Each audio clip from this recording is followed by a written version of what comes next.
Combination skin is probably the most common skin type there is, and it's a bit of a pain to deal with. You have more than one skin type, so it's trickier to handle. Don't worry, in this video I'm going to tell you how to deal with your combination skin. Hey guys, my name is Bahar and I'm excited about sharing my knowledge and personal experiences about skincare with you. If you haven't already, make sure to subscribe so you too can join our community.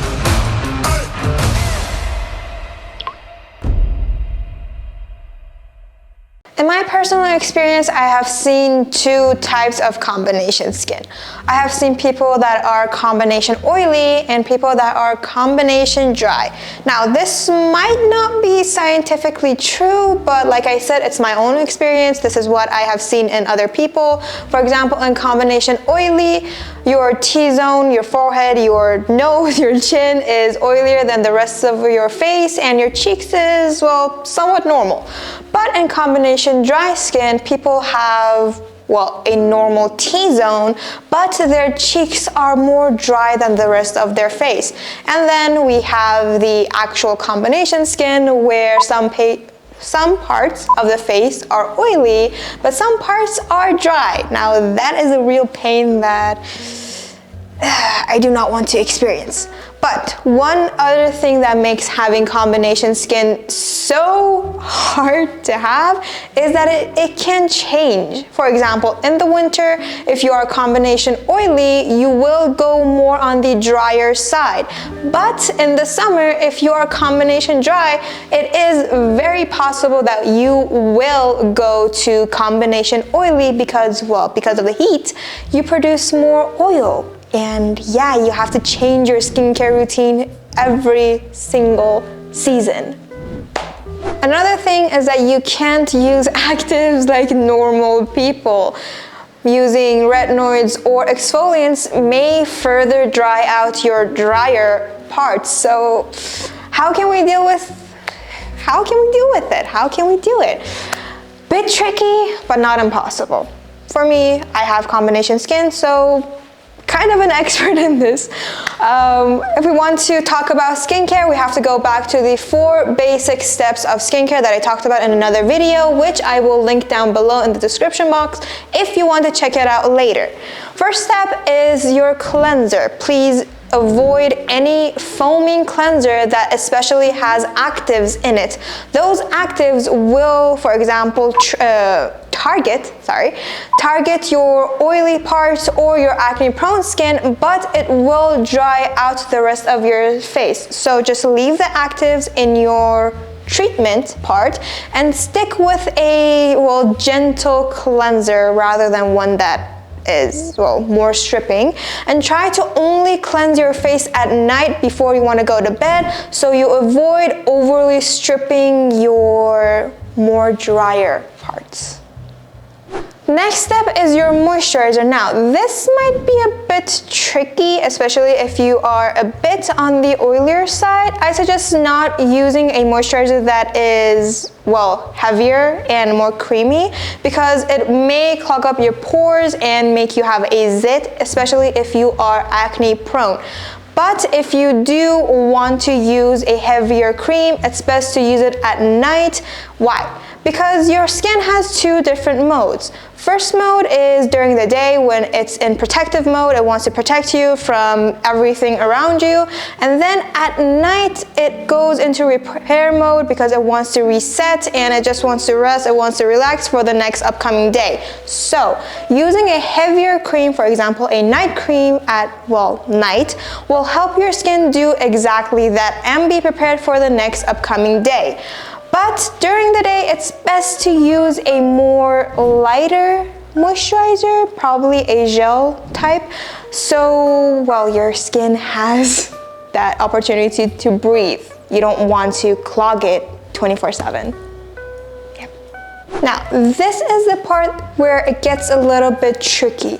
When you want to use a treatment, you have to use a treatment that is tolerated by the drier parts of your skin.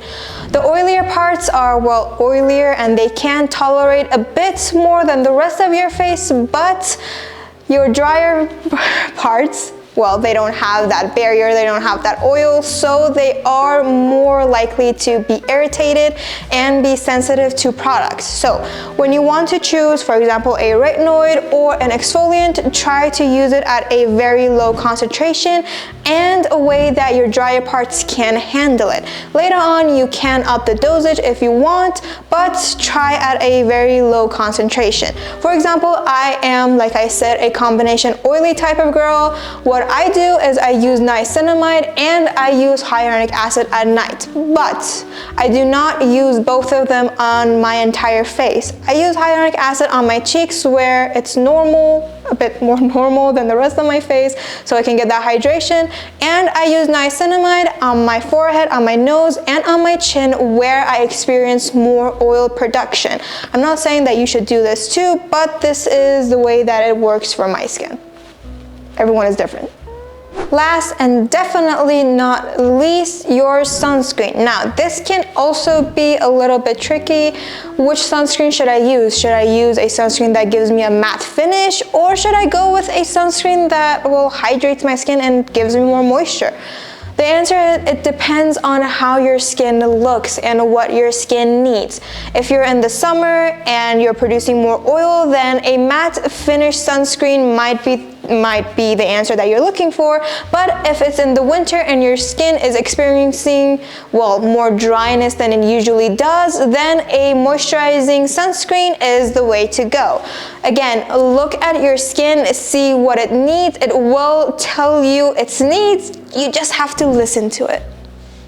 Now, if you think you're doing every skincare step correctly, but you're still not getting the results that you wish, maybe you have to look at your day-to-day habits or your environmental factors.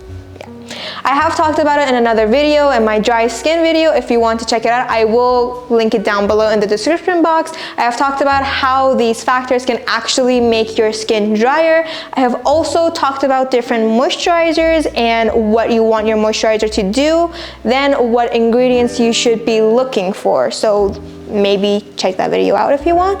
Next, if you are experiencing too much oil production and you are using products to control that oil, but you are still oily as a donut, maybe you are dehydrated.